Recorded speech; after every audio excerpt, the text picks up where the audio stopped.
ദുബായിൽ ദിവസേന 567 പുതിയ താമസക്കാർ എത്തുന്നുവെന്ന റിപ്പോർട്ട്. 2040 വർഷത്തോടെ ആകെ താമസക്കാർ 60 ലക്ഷമാകുമെന്നാണ് സൂചന. നിലവിൽ ദുബായിലെ ജനസംഖ്യ 40 ലക്ഷത്തിന് അടുത്തെത്തി. ദുബായ് ബ്യൂറോയുടെ റിപ്പോർട്ട്.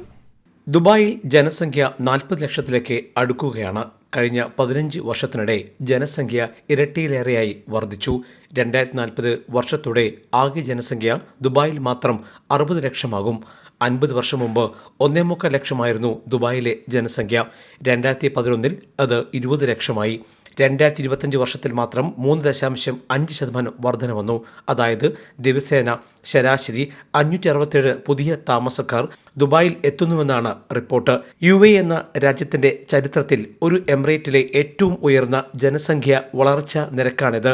വിദേശികൾ മാത്രമല്ല, സ്വദേശി ജനസംഖ്യയിലും കഴിഞ്ഞ വർഷം 2.4% വർധന ഉണ്ടായി.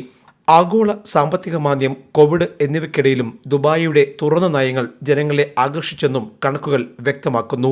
2025 വർഷം ആദ്യ 4 മാസത്തിനിടെ ദുബായിലെത്തിയ വിനോദസഞ്ചാരികളുടെ എണ്ണം 71.5 ലക്ഷമായി കൂടി.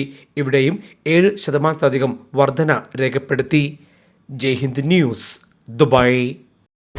First time in television history, one man's 17-year TV show, 850 plus episodes, one anchor every week, 17 years, Middle East This Week, only on Jayhind TV.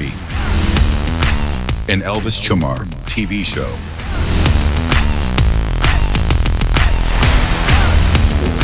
Middle East This Week, Middle East beyond the headlines.